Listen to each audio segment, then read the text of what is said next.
The Devil You Know is a poem about betrayal.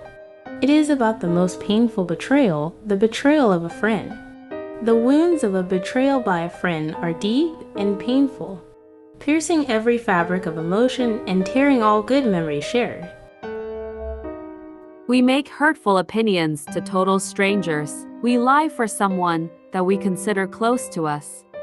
Because lies are felt as blessings of love, and when someone is not loved, they do not deserve respect.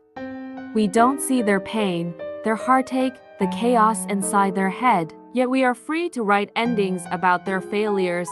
Humans are judges, and only a few or none are saviors.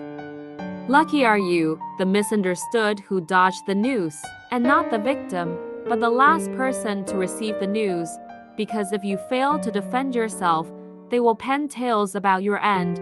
Truth does not matter when plenty of words are stuck up inside their head. They are in numbers, legion should we say. They are hiding and wicked, waiting to strike, like a serpent who forages innocence, the worst of the humankind, concealing their true form in plain sight. Someone you trust, someone you love, someone you may call a friend. Thank you so much for watching the poem I wrote, a poem about betrayal by a friend. If you want me to write more poems like these, please let me know in the comments below. And please do share some love, click like and share and follow. Thank you, and see you on my next video.